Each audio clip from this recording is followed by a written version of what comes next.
Mon ami M. Arossi Marcel nous demande, journaliste de l'ORTB, si,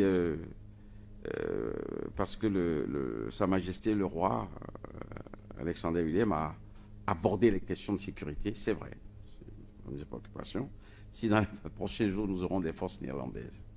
Vous savez, la gestion de la question du terrorisme se fait à deux niveaux. Il y a l'action, qui celle-là est une action de défense de sécurité pour protéger nos populations.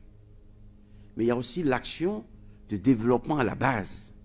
Parce que lorsque les populations, lorsque les jeunes sont livrés à eux-mêmes, lorsqu'on ne fait pas attention aux besoins des populations, surtout à la périphérie et surtout dans les zones frontalières, et c'est une erreur que beaucoup de gouvernements commettent de bonne foi, je peux même dire, parce que c'est une omission comme ça.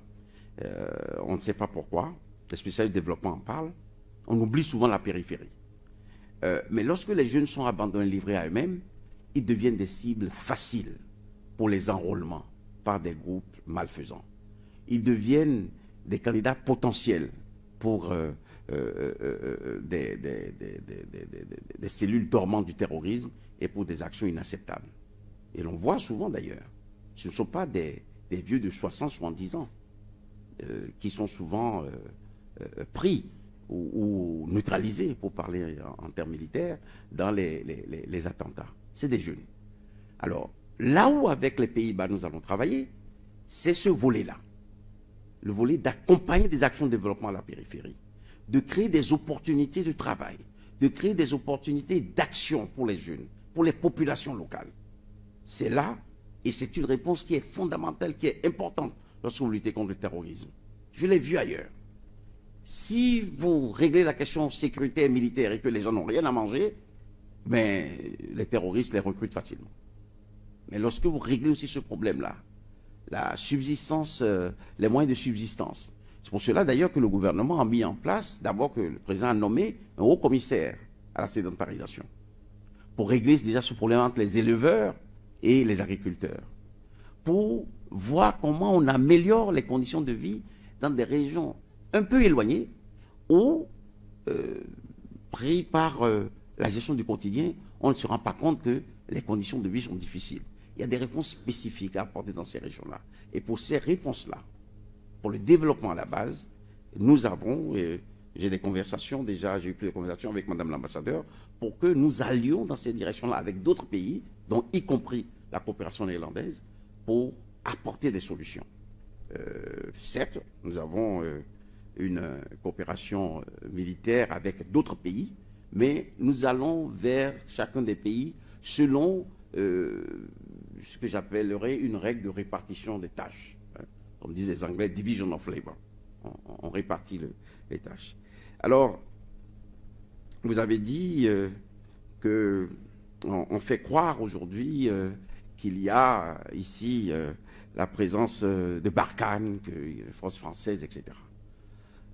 Je crois qu'il faut oublier et il faut dire les choses très clairement. Nous avons dit, et c'est d'ailleurs lors de la visite du président français, le président Emmanuel Macron, lors du point de presse des deux chefs d'État, qu'il a été révélé aux Béninois que dans la recherche de solutions, dans la dimension militaire, nous coopérons avec la France, tout comme nous coopérons aussi avec la Belgique, où nous coopérons également dans le cadre de l'initiative d'Accra, avec les autres pays qui sont membres de l'initiative, le Ghana, la Côte d'Ivoire, le Niger, le Burkina Faso lui-même, pour que, ensemble, nous puissions faire converger non seulement nos intelligences, mais notre logistique, nos services de renseignement pour pouvoir contrer le terrorisme. Oui, nous avons dans le pays des instructeurs de certains de ces pays. Il y a des instructeurs français qui travaillent avec certains de nos troupes. Il y a des instructeurs américains qui se sont rendus ici, qui travaillent avec certains de nos troupes.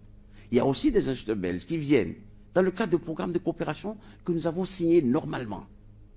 Mais je peux vous dire, contrairement à ce que certains affirment, qu'il n'existe aucune base militaire étrangère au Bénin. Ce n'est pas vrai. Les gens ont pu écrire que oui, qu'on a vu des gens, des groupes s'entraîner la nuit. Moi, je n'ai pas le détail des programmes de formation ou d'entraînement des forces, mais souffrez que si les militaires doivent nous défendre, qu'à toute heure de la nuit, on puisse les aguerrir face au danger. Donc, il est tout à fait possible, même plausible, qu'il y ait eu des exercices qui ne soient pas déroulés en plein jour entre nos militaires et d'autres coopérations. Nous n'allons pas seulement entraîner des militaires de 8h à midi et dire, bon, ben, l'après-midi, reposez-vous et la nuit, dormez. Non. On a besoin de protéger notre pays, nos populations. Donc, il est tout à fait normal qu'il y ait des exercices qui ne sont pas cachés, que les populations de ces régions la voient. Mais de là où des gens qui sont en mal des formations sensationnelles disent, oui, on a créé une base française. J'ai lu même que le ministre des Affaires étrangères aurait été à la manœuvre pour créer une base de quel pays rwandaise dans le pays. C'est faux. Il n'y a pas un seul, je vous dis bien, il n'y a pas un seul détachement rwandais dans ce pays. C'est pas vrai. Mais oui, nous parlons avec tous les pays avec lesquels nous pouvons nous organiser pour faire face à l'ennemi. C'est un peu normal. Et comprenez aussi que c'est des domaines où l'on n'a pas besoin de dire tout ce qu'on fait, mais la transparence impose que l'on vous dise que oui, nous parlons avec plusieurs pays, nous avons des accords avec certains pays comme la Belgique, la France, les États-Unis, pour améliorer les capacités de nos troupes. Donc la réalité, la vérité, la voilà. Et je vous prie, vous qui êtes les amis de la presse, de dire que le gouvernement a affirmé solennellement qu'il n'existe aucune base militaire étrangère ici.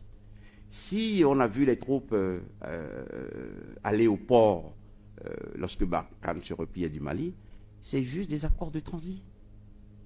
C'est juste des accords de transit. J'ai signé des accords avec la MINUSMA, par exemple. La force, la mission des Nations Unies pour la stabilisation du Mali, qui utilise notre port. C'est des recettes pour le port. Quand on utilise notre port, c'est des recettes pour le port. Donc, nous sommes un pays de transit. Le port du Bénin est le port aussi du Niger, du Burkina Faso, mais aussi du Mali et parfois même du Tchad, où notre port permet d'acheminer des marchandises, des équipements. Il faut dire ça à notre population pour que les gens soient rassurés. Il n'y a pas de base militaire étrangère sur notre territoire, mais il y a des coopérations avec divers pays partenaires pour tirer le meilleur du savoir-faire, pour tirer le meilleur de la maîtrise de l'art militaire pour que nos soldats soient aguerris, pour que nos forces armées puissent jouer leur rôle et puissent défendre ce territoire qui nous est très cher. Nous n'avons pas deux pays, nous n'avons qu'un seul pays et nous voulons le défendre.